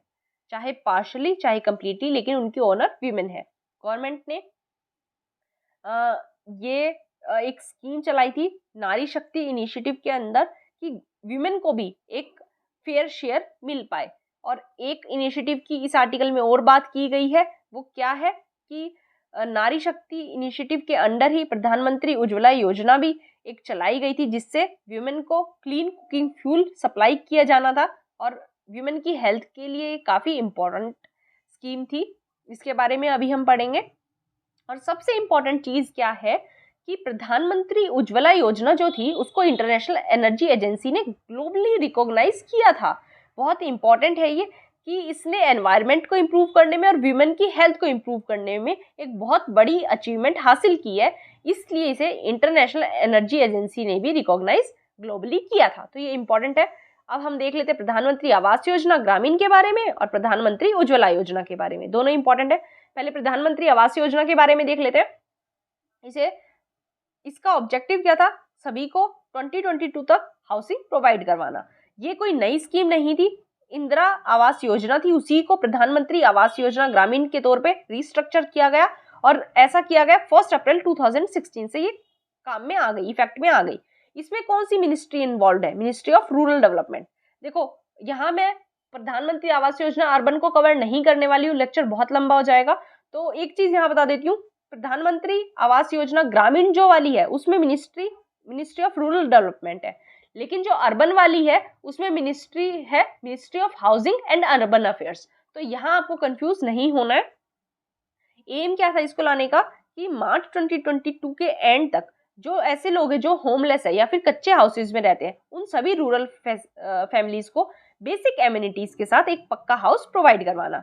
जो भी रूरल पीपल ऐसे हैं जो पॉवर्टी लाइन के नीचे हैं, उनको घर कंस्ट्रक्ट करने में हेल्प करना या फिर उनके जो कच्चा हाउस है उनको अपग्रेड करने में एक असिस्टेंट प्रोवाइड करवाने की बात इसमें की गई थी। बेनिफिशियरीज कौन कौन होंगे? जो लोग SC ST से बिलोंग करते होंगे, फ्रीड बॉन्डेड लेबर्स होंगे, या फिर नॉन SC ST कैटेगरीज जैसे वीडोज होंगे, या फिर डिफेंस पर्सनल जो कि सेना के काम में मारे गए, ex serviceman, retired members, paramilitary forces के, डिसेबल्ड पर्सन्स, माइनॉरिटीज, इन सभी को ये स्कीम का बेनिफिट मिल सकता है। बेनिफिशरीज को सेलेक्ट कैसे किया जाता है? इसमें 3 स्टेज वैलिडेशन किया जाता है। सबसे पहले डाटा निकाला जाएगा सोशो इकोनॉमिक कास्ट सेंसस जो कि 2011 में आया था। उसके बाद ये वेरीफाई किया जाएगा ग्राम सभा के द्वारा। उसके बाद ये जियो टैगिंग के द्वारा भी वेरीफाई करवाया जाएगा। कॉस्ट कैसे शेयर की जाएगी? कॉस्ट सेंट्रल और स्टेट गवर्नमेंट दोनों शेयर करेंगी। प्लेन एरियाज में सेंटर 60% देगी, स्टेट 40%, और नॉर्थ ईस्ट और हिली स्टेट्स में सेंटर 90% देगी और स्टेट 10%। फीचर्स क्या थे इसके? जो मिनिमम हाउस का साइज होना चाहिए वो एक हाइजीनिक कुकिंग स्पेस के साथ 25 स्क्वायर मीटर तक बढ़ा दिया। पहले 20 स्क्वायर मीटर था इंदिरा आवास योजना में, अब प्रधानमंत्री आवास योजना ग्रामीण जब से आई तो 25 स्क्वायर मीटर इसका क्राइटेरिया कर दिया गया। यूनिट असिस्टेंस जो प्रोवाइड करवाना था वो 70,000 था पहले, अब 1.2 लाख कर दिया गया प्लेन एरियाज में, और हिली स्टेट्स में पहले 75,000 था, अब 1.3 लाख कर दिया गया। जो ये असिस्टेंस है टॉयलेट कंस्ट्रक्ट करने के लिए, इसको कन्वर्ज कर दिया गया स्वच्छ भारत मिशन ग्रामीण के साथ, मनरेगा के साथ, और जो भी अदर डेडिकेटेड सोर्सेज थे फंडिंग के उनके साथ इसको मर्ज कर दिया गया।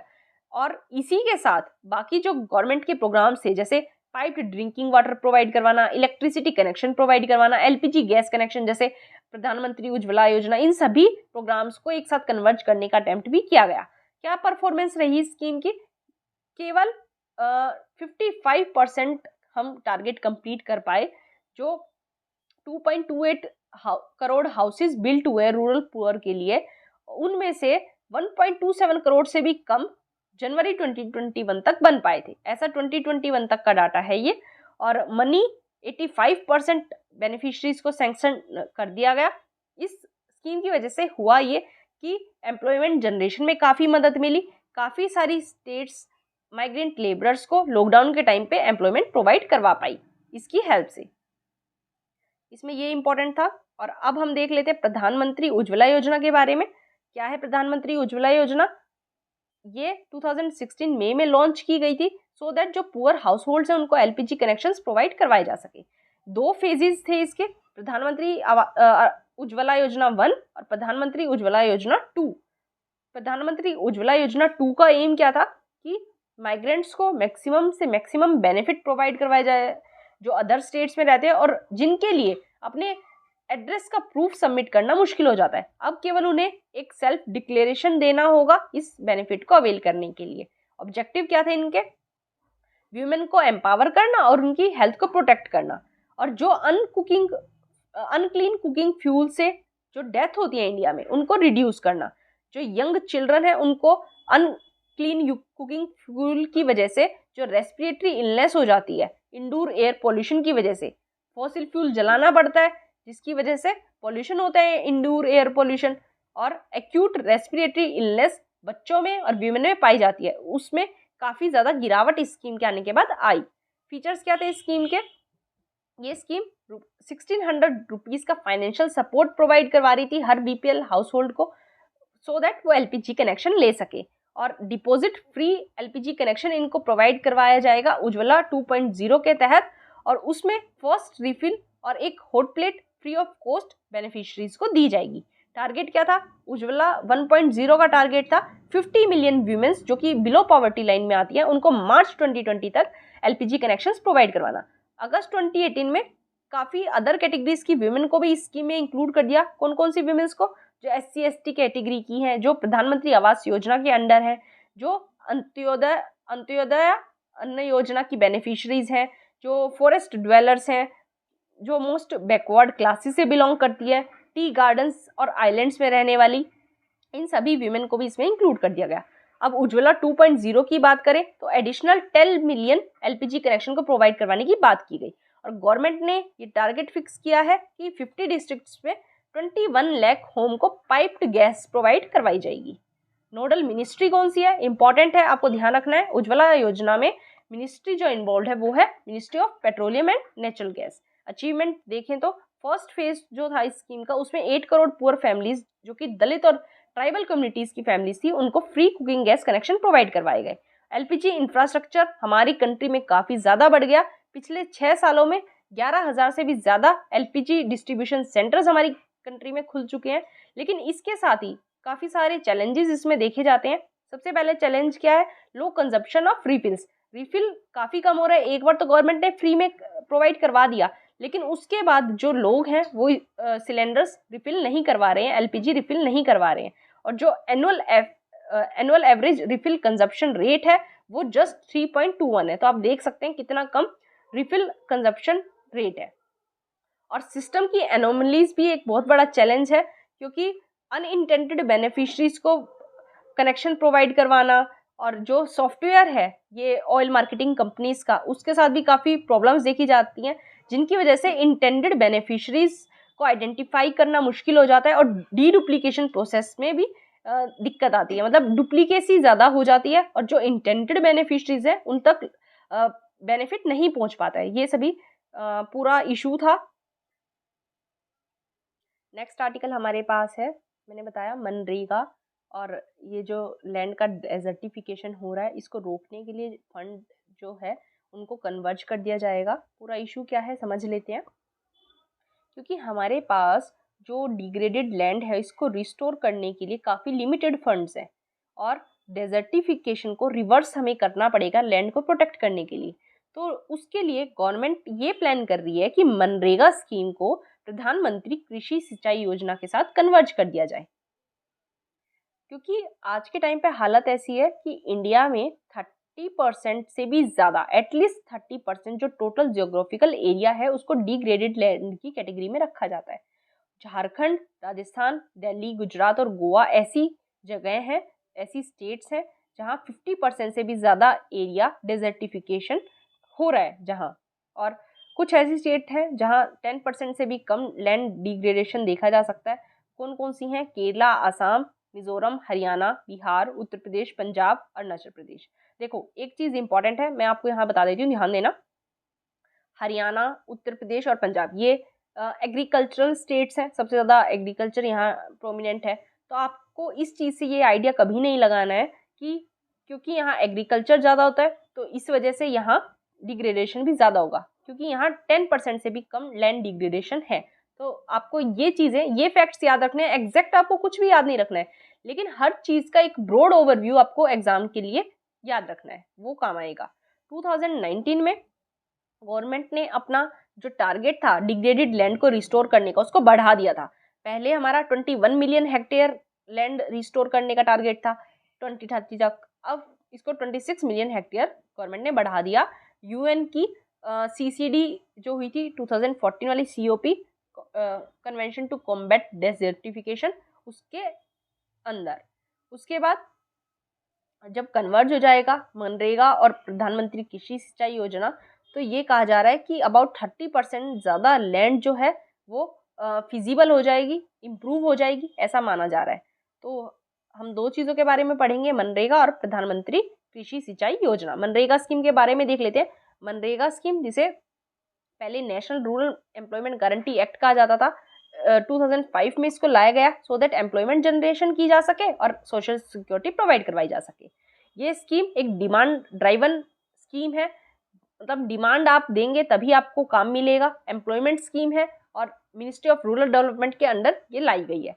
कोई भी हाउस होल्ड रूरल एरिया का जिसमें कोई भी एडल्ट मेंबर हो, उसको उसके पास जॉब कार्ड हो, तो वो जॉब के लिए अप्लाई कर सकता है, वो इस स्कीम के अंडर जॉब के लिए एलिजिबल है।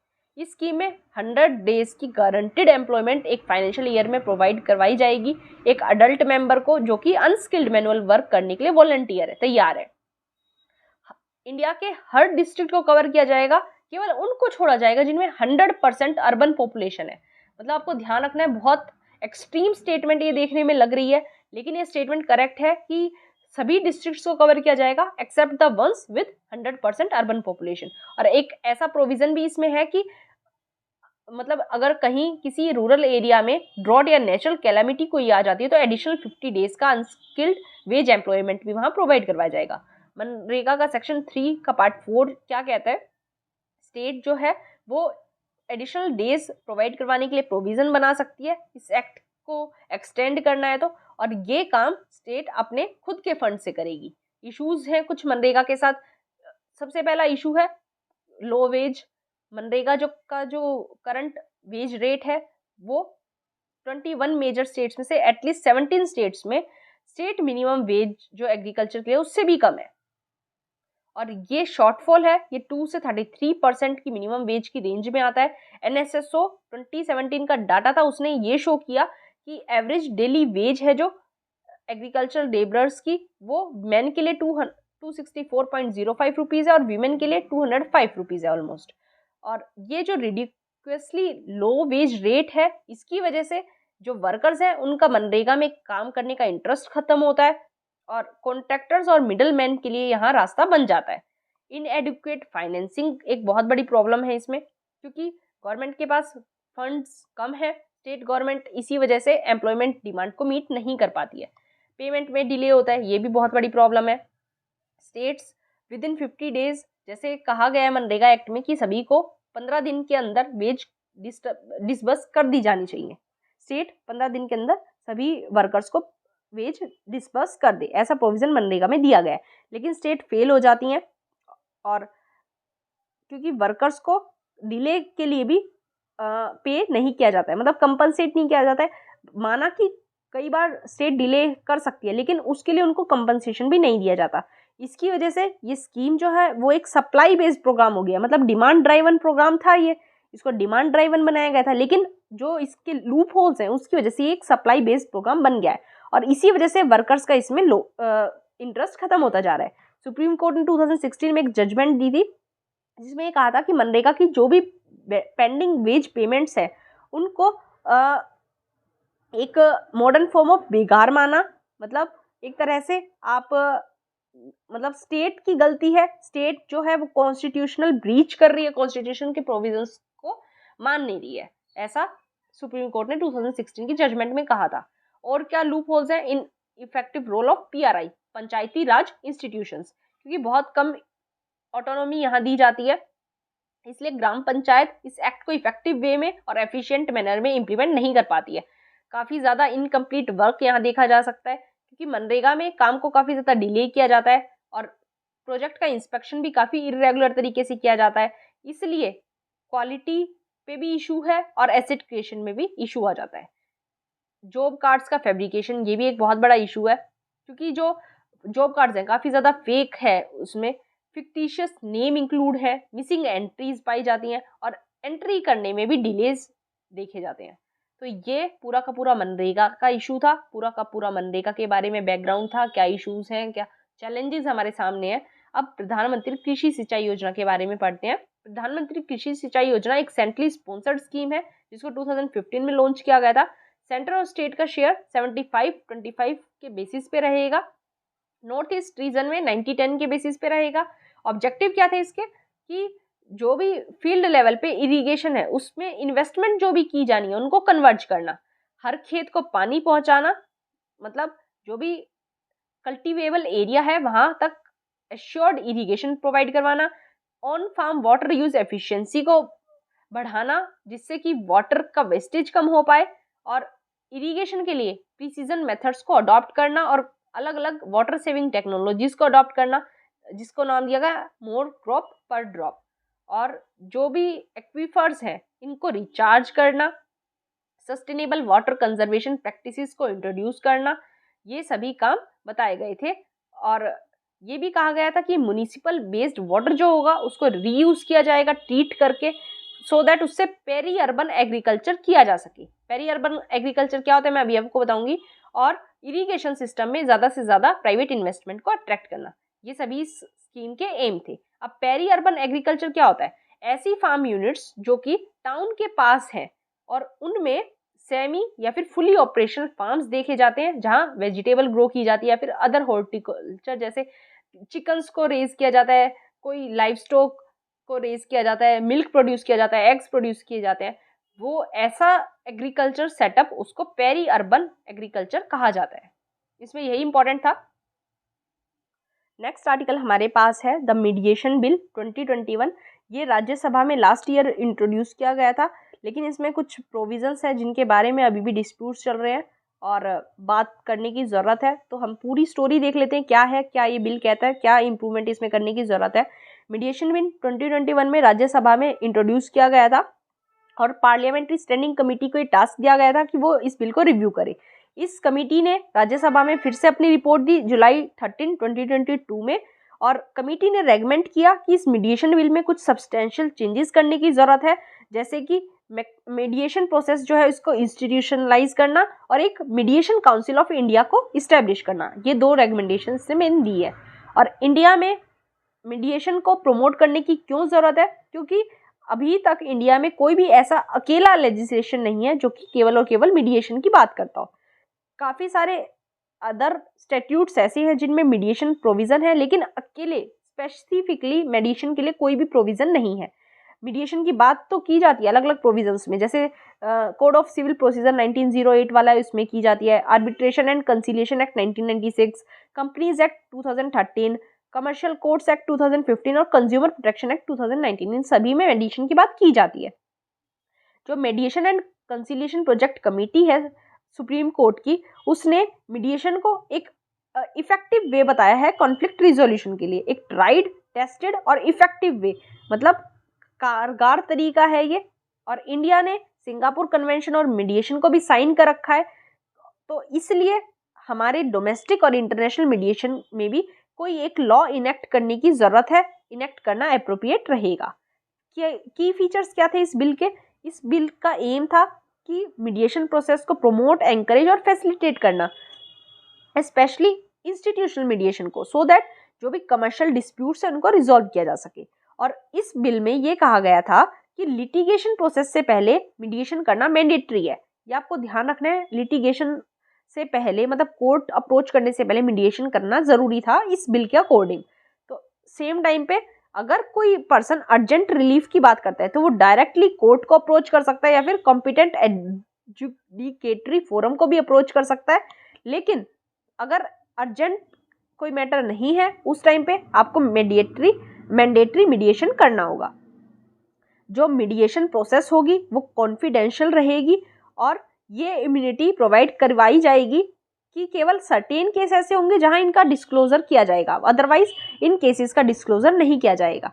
जो मीडिएशन प्रोसेस है उसका आउटकम मीडिएशन सेटलमेंट एग्रीमेंट के तौर पे लिखा जाएगा या फिर रिकॉर्ड किया जाएगा, और उसको ये जो होगा, जो भी रिजल्ट आएगा उस मीडिएशन का, वो लीगली एनफोर्सेबल होगा। मतलब एक कोर्ट जितनी पावर वो रखता होगा और उसे स्टेट और डिस्ट्रिक्ट ताल्लुक लीगल अथॉरिटी के साथ 90 डेज के अंदर अंदर ऑथेंटिक रिकॉर्ड्स में शामिल करवा दिया जाएगा। मतलब जो भी डिसीजन आएगा वो ये नहीं होगा कि आप फिर से कोर्ट को अप्रोच कर रहे हैं। वो कोर्ट जितना ही पावर रखेगा वो डिसीजन, और उसको जो भी स्टेट के ऑथेंटिक रिकॉर्ड्स हैं उनमें विद इन 90 डेज उसको डलवा दिया जाएगा। इस बिल में ये भी कहा गया कि एक मीडिएशन काउंसिल ऑफ इंडिया बनाने की हमें ज़रूरत है और कम्युनिटी मीडिएशन प्रोवाइड करवाने की भी ज़रूरत है। इस बिल के कंसर्न्स क्या हैं, क्या दिक्कत है इस बिल में? ये जो प्री लिटिगेशन मीडिएशन को मैंडेटरी कर दिया कि लिटिगेशन से पहले आपको मीडिएशन करवाना मैंडेटरी है, ये दोनों पार्टीज के लिए एक इशू है, क्योंकि जो पार्टी प्री लिटिगेशन मीडिएशन में आ नहीं पाएगी, उसको अटेंड नहीं कर पाएगी, उसको बिना बात के एक कॉस्ट पे करनी पड़ेगी। हो सकता है वो हार जाए बिना रीजनेबल रीजन के, अगर वो अटेंड नहीं कर पाती तो उस टाइम पे। और आर्टिकल 21 हमारे कॉन्स्टिट्यूशन का क्या कहता है कि access to justice is a constitutional right. सभी के पास जस्टिस को एक्सेस करने का एक कॉन्स्टिट्यूशनल राइट है जिसको कोई भी रेस्ट्रिक्ट नहीं कर सकता। तो इसलिए मीडिएशन प्रोसेस को वॉलेंट्री बनाने की जरूरत है, और अगर हम ऐसा नहीं करते, इसको अगर हम मैंडेटरी रखते हैं, तो ये जस्टिस का डिनायल है। इसके साथ ही जो इस बिल का क्लोज 26 था उसमें ये कहा गया था court annexed mediation, court annexed mediation की बात की गई। ये भी एक इसका लूप होल कह सकते हैं बिल का, क्योंकि ये सुप्रीम कोर्ट और हाई कोर्ट ने जो भी रूल्स फ्रेम किए हैं या फिर डायरेक्शंस दिए हैं उसी के अकॉर्डिंग काम करेगा ये मीडिएशन प्रोसेस भी। लेकिन कमिटी ने इसके खिलाफ ऑब्जेक्शन किया है। कमिटी ने कहा है कि ये जो क्लोज 26 है ये कॉन्स्टिट्यूशन के स्पिरिट के अगेंस्ट है। कैसे अगेंस्ट है? क्योंकि ये जो बाकी कंट्रीज है उसमें ये हेल्दी ट्रेडिशन देखा गया है कि ऐसा कोई मैटर जिसमें स्टैट्यूट्स की एब्सेंस है या फिर एपेक्स कोर्ट ने कोई जजमेंट नहीं दी है, कोई डिसीजन नहीं दिया है, तो उस टाइम पे ये जो मीडिएशन काउंसिल्स होंगी इनका डिसीजन सेम वेट कैरी करेगा। तो आपको कोर्ट के जो स्टैट्यूट्स हैं उनको ऊपर रखने की जरूरत नहीं है।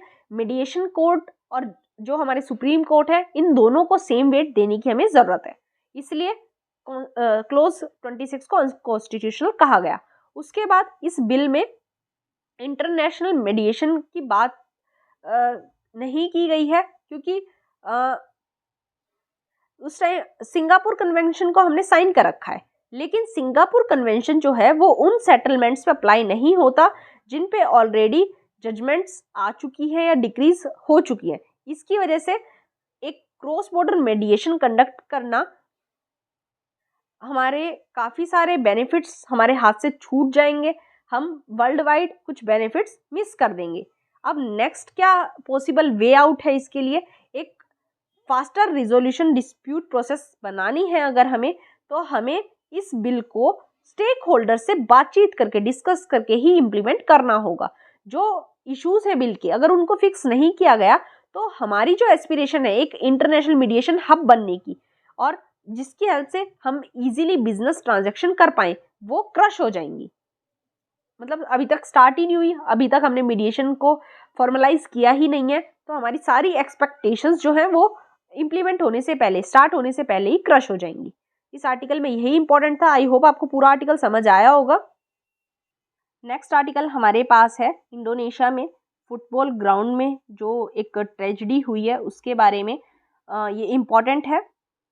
यहाँ क्या कहा गया है कि लव एंड लॉस, मतलब जो फुटबॉल लवर्स हैं और एक साइड फुटबॉल के प्रति उनका लव कैसे उनको लॉस कर रहा है उसके बारे में बात हुई है।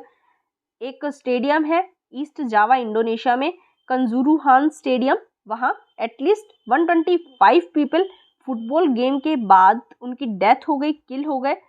और एक इंजर्ड सर्वाइवर ने ये कहा है, उसने पुलिस को ब्लेम किया है क्योंकि पुलिस ने जो स्पेक्टेटर्स थे, वो मैच देखने जो लोग आए थे उनको डीह्यूमनाइज किया, मतलब ह्यूमनली ट्रीट नहीं किया।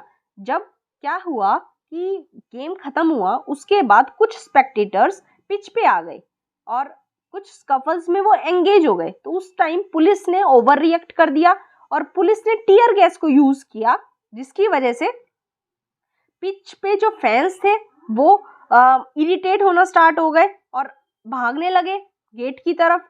लेकिन गेट उस टाइम बंद था और जो लास्ट में रिजल्ट आया वो ये था कि क्राउड की भागा दौड़ी वहाँ मच गई। वहाँ एक दूसरे से लोग, मतलब एकदम सनसनी सा माहौल वहाँ बन गया और इस एक्सीडेंट की वजह से, उस भीड़ की वजह से काफ़ी ज़्यादा लोग वहाँ मारे गए। और ऐसा एक्सीडेंट पहले भी हो चुका है, ये क्राउड रिलेटेड ट्रेजेडीज पहले भी हो चुकी हैं। जनवरी 2022 में अफ्रीका कप ऑफ नेशंस के दौरान 8 पीपल की डेथ हो गई थी इस क्राउड रिलेटेड ट्रेजेडी की वजह से, और जिसमें से पोर्ट सेड इजिप्ट में 2012 में 74 पीपल की डेथ हो गई थी। हिल्सबोरो यॉर्कशायर में इंग्लैंड में 1989 में 97 पीपल की डेथ हो गई थी। ऐसे ही ये जो क्राउड रश की वजह से, क्राउड रिलेटेड ट्रेजेडीज की वजह से, इन तीनों केसेस में जो डेथ थी ये हुलिगैनिज्म और पुलिस की इनकम्पिटेंस और क्राउड कंट्रोल फेलियर का रिजल्ट थी। मतलब पुलिस ही इतनी कॉम्पिटेंट नहीं थी कि वो क्राउड को कंट्रोल कर पाए, पुलिस फेल हो गई, इसकी वजह से ये डेथ्स देखने को मिली। फीफा जो कि फुटबॉल की गवर्निंग बॉडी है, उसने क्लियरली गाइडलाइन दी हुई है स्टेडियम सेफ्टी के ऊपर कि कभी भी कोई फायर आर्म्स या फिर क्राउड कंट्रोल गैस यूज नहीं की जाएगी पुलिस के द्वारा क्राउड को कंट्रोल करने के लिए।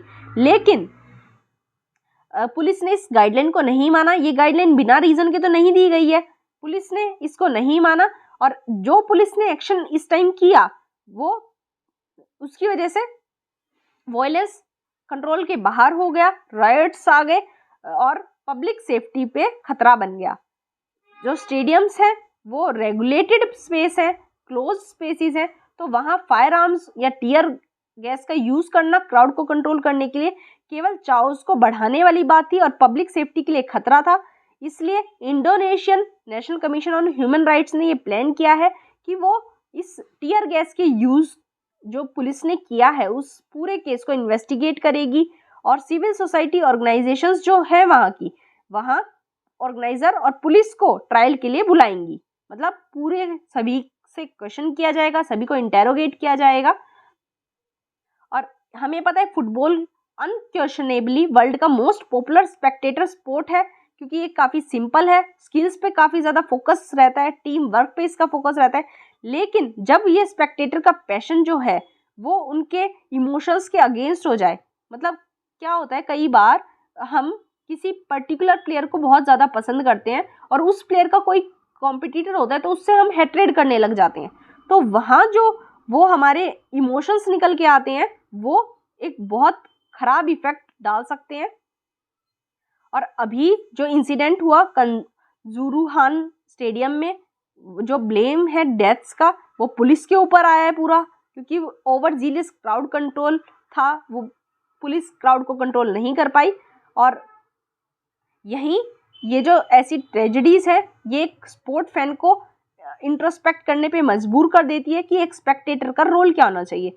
मतलब ओवरऑल देखा जाए तो बात कहाँ से स्टार्ट हुई थी इस आर्टिकल में कि भीड़ मैच खत्म होने के बाद ग्राउंड पे आ गई, तो देखा जाए तो एक स्पेक्टेटर के ऊपर भी क्वेश्चन है, उसको भी अपने लिमिट्स में रहना चाहिए सो दैट इस टाइप के इंसिडेंसेस को अवॉइड किया जा सके। इस आर्टिकल में यही इंपॉर्टेंट था। अब हमारे पास आज का जो लास्ट आर्टिकल है वो क्या है कि अबॉर्शन राइट्स पे एक डिसिसिव शिफ्ट ली गई है। पहले कुछ और डिसीजन था सुप्रीम कोर्ट का, अब चेंज कर दिया गया। पूरा इशू जल्दी से समझ लेते हैं। आई नो वीडियो लंबा हो रहा है लेकिन इंपॉर्टेंट है तो मैं स्किप नहीं कर सकती। अभी एक सिंगल वीमेन थी दिल्ली की, उन्होंने दिल्ली हाई कोर्ट को अप्रोच किया था। वो अपनी 22 वीक ओल्ड प्रेगनेंसी को टर्मिनेट करना चाहती थी। और क्यों टर्मिनेट करना चाहती थी वो? क्योंकि उनके पर्सनल सर्कमस्टांसिस में कुछ चेंज हो गया था। उनका जो पार्टनर था वो अब सपोर्ट करने के लिए तैयार नहीं था, इसलिए वो प्रेगनेंसी को और ज़्यादा नहीं चाहती थी, क्योंकि वो अपनी प्रैक्टिकल रियलिटीज़ को देखते हुए ये जर्नी कंटिन्यू नहीं कर सकती थी। लेकिन दिल्ली हाई कोर्ट ने उनको परमिशन देने से मना कर दिया। और अभी जो रिसेंटली एमटीपी एक्ट में अमेंडेड प्रोविजंस हैं उनको रेफर करते हुए ये कहा गया कि कोई भी अनमैरिड वीमेन है या फिर कॉन्ट्रासेप्टिव फेलियर्स पे एमटीपी के लिए रिक्वेस्ट कर सकती है, लेकिन केवल 20 वीक्स तक। मतलब उनकी प्रेगनेंसी को अगर 20 वीक्स हुए हैं उस टाइम तक। लेकिन यही कंडीशन अगर एक मैरिड वीमेन है उसके लिए 24 वीक्स तक एक्सटेंड कर दी जाती है। तो इस वीमेन ने इस डिसीजन के खिलाफ एक अपील की सुप्रीम कोर्ट ने, और सुप्रीम कोर्ट ने इनका केस तो सुना ही, उसके साथ साथ इस बात की कॉन्स्टिट्यूशनैलिटी पे भी सवाल किया कि क्या मैरिटल स्टेटस के बेसिस पे किसी रूल को क्लासिफाई करना ठीक है या नहीं है। इस बात का भी सुप्रीम कोर्ट ने पूरा जजमेंट किया। जजमेंट की बात करें तो जब जजमेंट स्टार्ट हुई तो सारे इंफॉर्मेशन को कलेक्ट किया गया सो दैट कि मैरिटल स्टेटस को ध्यान में ना रखते हुए वीमेन की प्रेगनेंसी को 24 वीक्स तक टर्मिनेट किया जा सकता है, उनको ये हक दिया गया है। तो 5 की एस्पेक्ट्स देखे जा सकते हैं इस जजमेंट के। क्या है 5 की एस्पेक्ट्स? पहला देखते हैं कि सबसे पहले तो हमारे कंट्री में, इंडिया में एक्सेस टू अबॉर्शन जो है उसमें क्रिमिनलिटी का कंटेक्स्ट कहाँ तक आता है। हमारा आईपीसी जो है वो प्रोवाइडिंग एन अबॉर्शन को क्रिमिनलाइज करता है। केवल जब जरूरी हो, जब प्रेग्नेंट वुमेन की जान बचानी हो, उस टाइम अबॉर्शन आप करवा सकते हैं, अदरवाइज आप अबॉर्शन नहीं करवा सकते। आईपीसी के तहत वो क्रिमिनलाइज किया जाता है। इसलिए एमटीपी एक्ट जो है वो क्रिमिनल ऑफेंस के लिए एक एक्सेप्शन है। इसका मतलब क्या है कि कोई भी प्रेगनेंसी का टर्मिनेशन जो कि एमटीपी एक्ट के अंडर नहीं आता है, वही आईपीसी के अंडर एक ऑफेंस हो जाएगा। और इसी वजह से हमारी कंट्री में अबॉर्शन के लिए एक नैरो स्पेस दिया गया है, अबॉर्शन को लीगलाइज नहीं किया गया है। इसी चीज को ध्यान में रखते हुए अभी अबॉर्शन को लीगलाइज सुप्रीम कोर्ट ने कर दिया है। सेकंड एस्पेक्ट हम देखें तो इस जजमेंट में ये पता चलता है हमें कि एक मैरिड वीमेन और अनमैरिड वीमेन में डिस्टिंक्शन किया जा रहा था, क्योंकि मैरिड प्रेग्नेंट वीमेन है तो वो अपनी प्रेगनेंसी को टर्मिनेट कर सकती है, लेकिन अनमैरिड है तो नहीं कर सकती। तो ये जजमेंट है, इसमें यही बताया गया कि एक ऐसे राइट्स जो कि मैरिड प्रेग्नेंट वुमेन के पास अवेलेबल है, वही सेम राइट्स एक कोई भी प्रेग्नेंट वुमेन है उसके पास एक्सेस और अवेलेबल होने चाहिए, और ऐसा कोई मैरिटल स्टेटस के बेसिस पे क्लासिफिकेशन करना इलीगल है। थर्ड एस्पेक्ट देखें हम तो क्या कहा गया कि एक ऐसी प्रेगनेंसी जो किसी रेप की वजह से हुई है, किसी फोर्स्ड सेक्सुअल इंटरकोर्स की वजह से हुई है, मैरिज में ही अगर आप फोर्स्ड सेक्सुअल इंटरकोर्स करते हैं वो भी रेप की कैटेगरी में आ गया है। और अभी हमें रिसेंटली पता है कि सुप्रीम कोर्ट ने मैरिटल रेप को भी रेप की कैटेगरी में ला दिया है, और वो भी एक ऑफेंस अब बन गया है। तो उस केस में जो प्रेगनेंसी है उसको टर्मिनेट किया जा सकता है। तो ये जजमेंट बेसिकली यही कहती है कि आप एक ऐसी वीमेन जो कि प्रेग्नेंट है रेप के बेसिस पे, रेप की वजह से उसको उसके मैरिटल स्टेटस की वजह से आप जस्ट डिस्टिंक्ट नहीं कर सकते। मतलब एक अनमैरिड वीमेन के साथ अगर रेप हुआ है और उस रेप की वजह से वो प्रेग्नेंट हो गई है, तो आप उसको जस्ट इस बेसिस पे अबॉर्शन करवाने से मना नहीं कर सकते कि वो अनमैरिड है। इसलिए मैरिटल स्टेटस के बेसिस पे डिस्टिंक्शन करना एक सिंगल वीमेन के राइट्स के साथ डिस्क्रिमिनेट करने के बराबर है। फोर्थ एस्पेक्ट देखें तो क्या कहा गया है, जो कि वीमेन एक्सेस करना चाहती हैं सेफ और लीगल एमटीपी को, मतलब मेडिकल टर्मिनेसी करना चाहती हैं प्रेगनेंसी की, उनको अगर ऐसी गर्ल्स हैं जो एडोलसेंट गर्ल्स हैं जो कि किसी के साथ कंसेंशुअल सेक्सुअल एक्टिविटी में कभी इन्वॉल्व रही हैं और उन्हें अगर अबॉर्शन करवाना पड़ रहा है, अबॉर्शन फेस करना पड़ रहा है, तो उस टाइम पे उन्हें ये मैंडेटरी है कि पोक्सो एक्ट के अंदर उन्हें पुलिस को रिपोर्ट करनी होगी। अभी जजमेंट ने क्लैरिफाई किया है कि रिपोर्ट करना तो अभी भी मैंडेटरी है, रिपोर्ट तो आपको अभी भी करनी पड़ेगी अंडर पोक्सो एक्ट, लेकिन प्रेग्नेंट पर्सन की आइडेंटिटी को डिस्क्लोज नहीं किया जाएगा। और जहां पेरेंट्स, गार्जियन, माइनर ये चाहते हैं तो वो मेडिकल सर्विस प्रोवाइडर को भी कॉन्फिडेंशियलिटी मेंटेन करने के लिए रिक्वेस्ट कर सकते हैं।